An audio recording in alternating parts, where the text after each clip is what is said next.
Baiklah, kita langsung saja ya. Pelajaran dan hikmah yang akan kita coba ambil ya dari surat Al-Lail ini.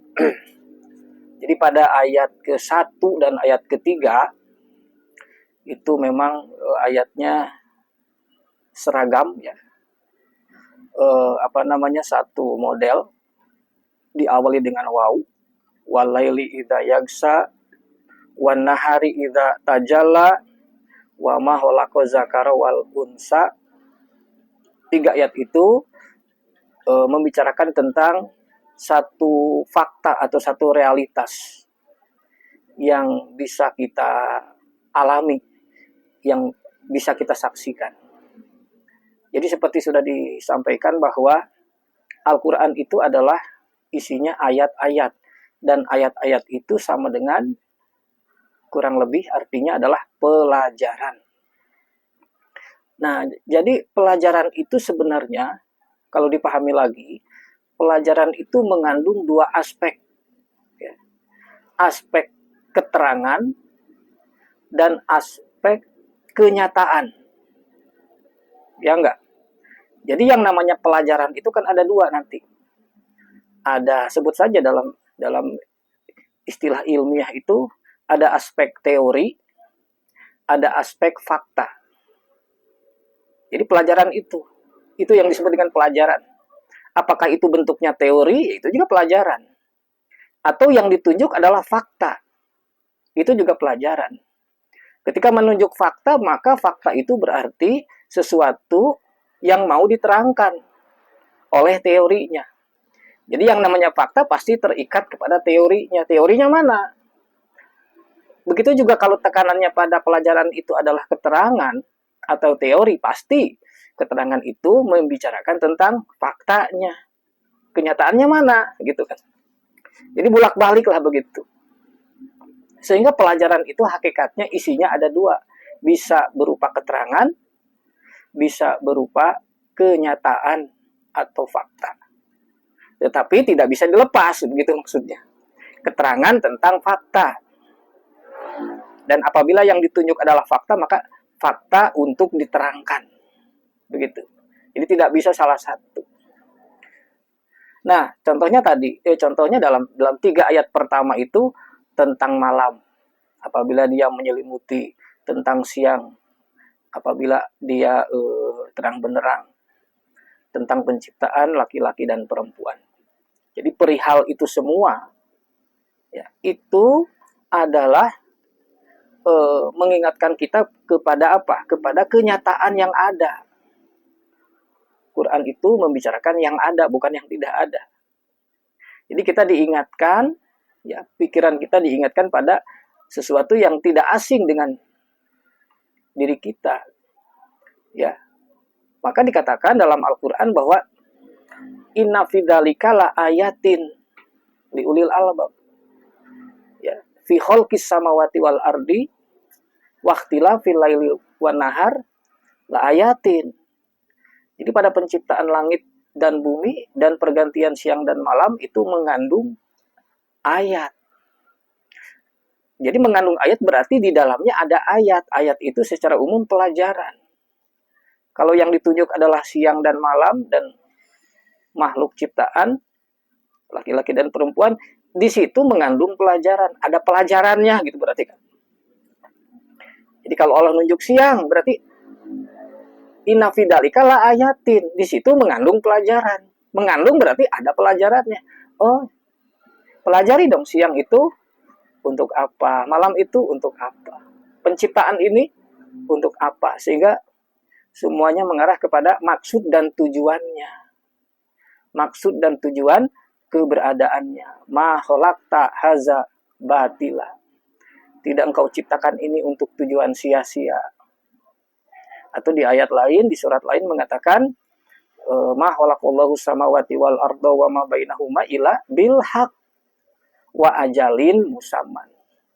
Kau tidak ciptakan, Allah tidak ciptakan semua ini kecuali bil haq, dengan tujuan yang pasti. Wa ajalin musamman, dan ada batas yang telah ditentukan. Begitu. Nah, jadi kan itu mengingatkan bahwa 3 ayat pertama itu adalah mengingatkan si pembaca Al-Quran tentang realitas sebagai bahan pelajaran. Nah, kita lanjutkan ya ke ayat-ayat berikutnya dalam surat Al-Lail. Di mana ayat berikutnya, ayat keempat itu, inna sa'yakum lasata, kan itu ya. Nah, pertanyaan sekarang, ini objeknya apa? Kalau diperhatikan, objek daripada ayat keempat itu juga tentang kenyataan, tentang realitas. Kalau tadi yang 3 ayat pertama itu realitas alam yang Allah langsung ciptakan. Sekarang ada realitas yang lain, yaitu realitas sosial. Kan ada dua realitas ya yang Allah ciptakan itu, realitas alam dan realitas sosial. Realitas sosial ini tidak langsung diciptakan, tapi realitas yang mau dibina, yang mau diarahkan oleh Allah, di mana manusia sebagai pelakunya. Jadi realitas sosial ini ditopang oleh realitas alam. Kan begitu.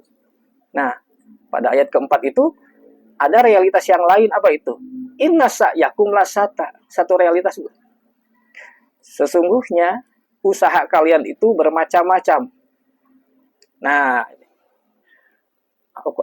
Allah Al-Quran menjelaskan, menyebut realitas sosial, di mana manusia ini adalah makhluk ekonomi. Apa itu yang dimaksud makhluk ekonomi? Makhluk yang berusaha untuk memenuhi kebutuhan hidup. Dengan jalan apa? Dengan jalan usaha. Usaha untuk, yang paling utama itu, usaha di dalam mengumpulkan harta kekayaan. Jadi ini satu realitas tersendiri yang disebut oleh Al-Quran. Ya enggak, manusia itu sebagai makhluk ekonomi, punya usaha yang berlain-lainan dalam rangka memenuhi kebutuhan hidup dengan jalan mengumpulkan harta kekayaan. Cari duit lah kalau bahasa gampangnya kita. Nah, kemudian dalam hubungan dengan realitas sosial ini yang ada sebagai makhluk ekonomi, ada satu watak. Nah, ada satu sifat yang disebutkan dalam Al-Quran, ya, yaitu sifat bakhil. Ya. Jadi ada satu watak yang disebutkan dalam Al-Quran bahwa manusia itu punya sifat dasar, tapi sifat dasar ini apabila dibiarkan justru ini menjadi sifat yang merusak. Ya. Sifat yang menciptakan kerusakan sosial. Itu sifat apa? Sifat isrof. Isrof itu serakah, rakus. Dan sifat hubud dunia, cinta dunia. Yang disebutkan dalam Al-Quran, surat Al-Fajr, wa ta'kuluna turosa aklan lamman wa tuhibbunal mala hubban jamman. Kalian itu makan karunia Allah dengan sedemikian rakusnya. Dan kalian itu cinta dunia sedemikian dalamnya. Nah, jadi ini sifat dasar manusia yang menjadi dasar sifat bakhilnya itu. Ya. Yang bakhil itu yang enggan untuk berbagi, enggan untuk memberi. Begitu. Nah, maka sifat inilah yang dalam hubungan dengan surat Al-Lail ini untuk diarahkan. Ya. Sifat yang untuk diarahkan, untuk dikikis lah bisa dikatakan. Untuk dikikis, untuk dibersihkan. Sehingga berubah menjadi watak yang baik. Makhluk yang bisa memberikan manfaat dan kebaikan bagi kehidupan, bagi realitas sosial. Nah, kalau kita perhatikan, ya kalau kita pahami lebih dalam, mencoba lebih dalam memahami bahwa sifat dasar rakus dan hubud dunia, ya, hubud dunia ini materialistis. Jadi manusia itu memang ada dalam diri saya, ada dalam diri kita semua, ada itu. Cinta dunia. Kemudian keserakahan, pengennya semua miliknya, semua di tangannya. Itu ada, secara mendasar ada itu. Nah, ini yang mau dikikis oleh Allah. Allah nggak suka, masih ada itu. Nah, begitu. Nah, jadi sifat dasar ini adalah sumber masalah, sumber fasad Dzoharul fasad fil bari wal bahri bima kasabat aydin nas. Ini sebenarnya yang menjadi sumber adanya permasalahan, kerusakan, konflik, persoalan sosial di muka bumi ini. Berbagai kerusakan alam dan kerusakan sosial. Nah, jadi dari sifat dasar ini kan manusia ini ingin apa? Ingin menguasai, ya, ingin saling berebut, sehingga terjadilah persaingan hidup di antara sesama manusia yang punya sifat dasar ini. Gitu. Jadi adanya persaingan, adanya pertarungan, ya, itu karena ada sifat masing-masing diri manusia, ada sifat itu. Terjadilah persaingan, terjadilah perebutan. Perebutan apa? Perebutan akses sumber daya yang ada di muka bumi ini. Sumber daya yang paling dasar, ya, yang memberikan kesejahteraan, ya, kemakmuran kepada manusia itu adalah tanah. Jadi ada perebutan lahan, perebutan tanah, itu yang paling dasar itu sumber daya. Kemudian meningkat persaingan, perebutan dalam hal kekuasaan politik. Kemudian juga nanti meningkat dari perebutan tanah, perebutan kekuasaan, terbentuklah nanti feodalisme dalam sejarah, sistem feodalisme. Sehingga orang yang tidak punya tanah mau tidak mau harus bekerja kepada orang yang punya tanah, kan begitu. Berkembang lagi menjadi persaingan akses modal. Ya. Siapa yang menguasai modal, maka dia yang bisa, siapa yang punya modal, maka dia yang akan menang menjadi penguasa. Siapa yang tidak punya modal, maka dia harus mengabdi kepada pemilik modal. Itu jadi itu yang terjadi di dunia ini. Sifat dasar manusia menghasilkan persaingan hidup, menghasilkan perebutan akses sumber daya, akses tanah, akses modal, akses alat peralatan, termasuk nanti akses tenaga manusia. Gitu. Nah, sehingga hukum yang berlaku adalah yang kuat dialah yang berkuasa, yang lemah dialah yang dikuasai. Timbullah kemiskinan. Itu jadi. Maka kita kemarin berbicara tentang adanya fakir miskin. Itu dari mana asalnya? Dari sini. Dari adanya watak itu. Sehingga timbulnya golongan masyarakat yang disebut miskin. Enggak kebagian akses. Enggak kebagian akses karena manusia berebut. Kemiskinan dengan berbagai masalah sosial lainnya. Gitu kan. Maka kemiskinan itu pada gilirannya dimanfaatkan juga. Digunakan juga atau dieksploitasi. Untuk apa? Kembali untuk memenuhi keserakahan lagi. Begitu. Jadi kemiskinan itu dimanfaatkan, dieksploitasi untuk kebutuhan tenaga kerja murah misalkan.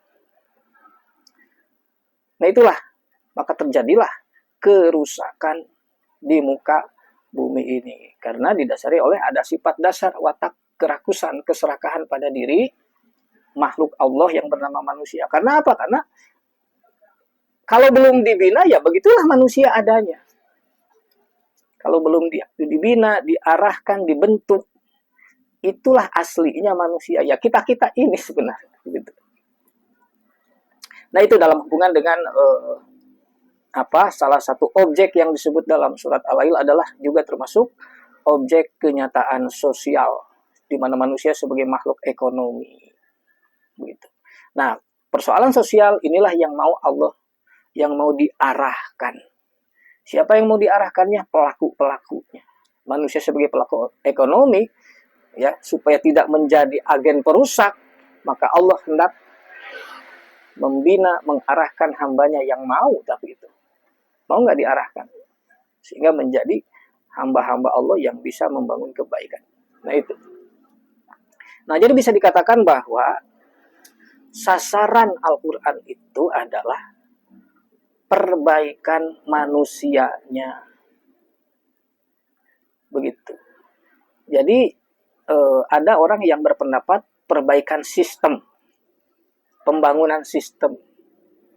Kenapa ini persoalan ini timbul? Karena sistemnya, gitu ya. Karena tata kelolanya, masalah tatanan masyarakat, tatanan negaranya, misalkan gitu. Ada yang berpendapat konsepnya ke sana. Tapi kalau kita memahami dari sudut Al-Quran, bukan ke sistem, tetapi kepada manusianya sebagai pelaku sistem. Begitu. Jadi justru manusianya. Sistem bisa dirubah, ya. Tapi kalau manusianya belum berubah, maka sistem itu akan kembali rusak. Sehingga manusia pada posisi masing-masing akan merusak di situ, akan kembali lagi. Jadi yang Allah arahkan itu pada perbaikan manusianya. Sehingga di sini untuk bagaimana salah satu watak hubud dunia dan kerakusan pada diri manusia itu dikikis melalui perintah infak sedekah, atau melalui perintah untuk berkontribusi dari harta yang dimiliki. Gitu jadi. Maka sedekah ini, maka disebutnya istilahnya sedekah nanti. Jadi Allah meminta kepada hambanya manusia agar mau dibina pada aspek itu. Mau nggak dibina, diarahkan, sehingga menjadi makhluk Allah yang bisa berkontribusi. Kontribusi itu sama dengan sedekah. Nanti ada infak, ada zakat, ada sedekah. Kan biasa orang mempertanyakan 3 hal ini. Jadi apa bedanya gitu ya? Kita lihat sebenarnya bedanya itu dari aspek bahasa sebenarnya. Ya. Jadi kalau infak apa? Infak itu secara arti kata adalah mengeluarkan anggaran atau menyisihkan anggaran untuk dibelanjakan. Itu namanya infak. Infak itu bahasa Arab. Artinya ketika seseorang mengalokasikan, menganggarkan sesuatu, anggaran ini disebut infak. Gitu. Ya enggak, sekali lagi. Ketika kita menganggarkan sesuatu kebutuhan untuk belanja, nah anggaran itu disebut infak. Infak untuk apa? Ya untuk apa saja. Untuk kebutuhan sehari-hari, untuk kebutuhan bayar tagihan, untuk kebutuhan ongkos, untuk kebutuhan pulsa, apalagi. Iya, itu namanya infak, itu bahasa ekonomi gitu. Itu kalau dipahami. Cuman oleh para ulama sudah dirumuskan sedemikian rupa, jadi rumit gitu. Padahal infak itu hanya artinya mengeluarkan. Contohnya yunfikuna amwalahum misalkan dalam Al-Qur'an. Jadi artinya membelanjakan hartanya, kan begitu. Menganggarkan hartanya, itu arti yunfikuna. Apa yang dibelanjakan, dianggarkan, amwalahum hartanya. Tapi fi sabilillah misalkan, di jalan Allah. Itu contoh arti infak itu. Bagaimana dengan sedekah? Nah, sedekah juga sama, sudah menjadi bahasa yang pada saat itu dipahami secara umum oleh masyarakat. Sedekah itu semacam ya sesuatu yang dikeluarkan untuk disumbangkan, untuk diberikan, dan tidak mengharapkan balasan atau imbalan. Itu namanya sedekah. Semacam apa lagi ya, semacam derma begitu. Sedekah apalagi, sumbangannya dekat-dekat itu. Apakah sedekah infak? Ya infak juga, karena menganggarkan sebagian rezeki, sebagian harta. Anggarannya untuk sedekah gitu. Jadi anggaran infak itu kan menyisihkan, menganggarkan, mengalokasikan harta, mengalokasikan uang, itu arti infak untuk keperluan belanja. Nah, belanja itu apa saja keperluannya? Nah, di antara keperluan itu ada sedekah. Jadi sedekah itu bagian dari infak. Bagian dari anggaran yang kita keluarkan untuk memenuhi perintah Allah. Yang itu, sedekah itu. Itu makna sedekah. Itu yang saya tadaburi dari ayat-ayat Allah. Bagaimana dengan zakat? Zakat itu secara arti kata bersih, suci. Dalam surat Al-Lail kan ada tazakka. Wa sayujannabuhal atqa alladzi yu'ti malahu yatazakka. Nah, jadi zakat itu yatazakka kata kerjanya. Yatazakka artinya menunaikan zakat. Sedangkan zakat itu belum diterjemahkan. Apa? Pembersihan secara arti kata. Penyucian zakat itu. Maka yatazakka melakukan penyucian, melakukan pembersihan. Pembersihan apa? Sudah dibahas. Pembersihan diri. Penyucian diri dari watak yang merusak tadi. Dalam diri kita ada watak yang merusak. Hubbu dunia dan israf. Materialis dan keserakahan. Itu yang mau dibersihkan. Begitu. Nah, sehingga mereka itu orang bertakwa, yu'ti malahu. Dia keluarkan hartanya. Untuk tujuan pembersihan ini. Nah, nanti menjadi apa yang dikeluarkan itu? Sedekah bukan? Ya menjadi sedekah. Menjadi sesuatu yang mau disalurkan. Tidak untuk mendapat balasan. Disalurkan secara tulus, ikhlas. Atas perintah Allah untuk membantu sesama. Nah, itu sedekah. Kita etaknya sebenarnya. Cuman beda istilah gitu. Itu ya jadi. Nah, cuman itu sekarang jadi rada rumit karena ada rumusan-rumusan dari para cendekiawan. Padahal itu secara bahasa begitu. Satu, infak itu tentang kerjanya, ya. Infak itu hanya masalah mengeluarkan untuk keperluan namanya berinfak, mengalokasikan. Alokasi itu anggaran itu disebut infak. Untuk apa? Ketika itu untuk disalurkan, untuk membantu sesama tanpa mengharapkan balasan, itu disebut sedekah. Gitu. Atau dharma kata orang Hindu Buddha itu. Istilahnya sama. Karena ini universal Al-Qur'an itu. Ya, apa yang dibicarakan dalam Al-Qur'an sebenarnya apa yang sudah ada di kepala masyarakat, bukan hal baru. Cuman Al-Qur'an mau mengarahkan kembali, mau menegaskan kembali. Begitu. Bahwa sedekah itu wajib. Gitu. Kemudian zakat. Apa zakat? Berbicara tentang tujuannya. Atau sebut saja tujuan spiritualnya begitu. Pembersihan jiwa. Itu tujuan. Nah itu ya. Jadi sehingga sedekah ini ya yu'ti malahu yatazakka ini adalah sebuah ketentuan. Sama dengan sebuah aturan. Pertanyaannya, ketentuan sama dengan menjadi sebuah aturan. Aturan itu dalam bahasa Al-Qur'annya apa? Din bukan? Din juga kan? Nah, jadi sedekah itu menjadi ketentuan sama dengan menjadi aturan ya, untuk ditegakkan, untuk dijalankan sama dengan din. Itu aqimuddin, tegakkanlah din, aturan itu. Sehingga sedekah ini dalam surat Al-Lail menjadi satu penataan. Ya. Menjadi satu penataan diri untuk menjadi manusia yang bisa memberi manfaat.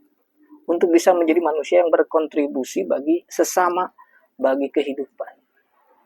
Nah itu jadi.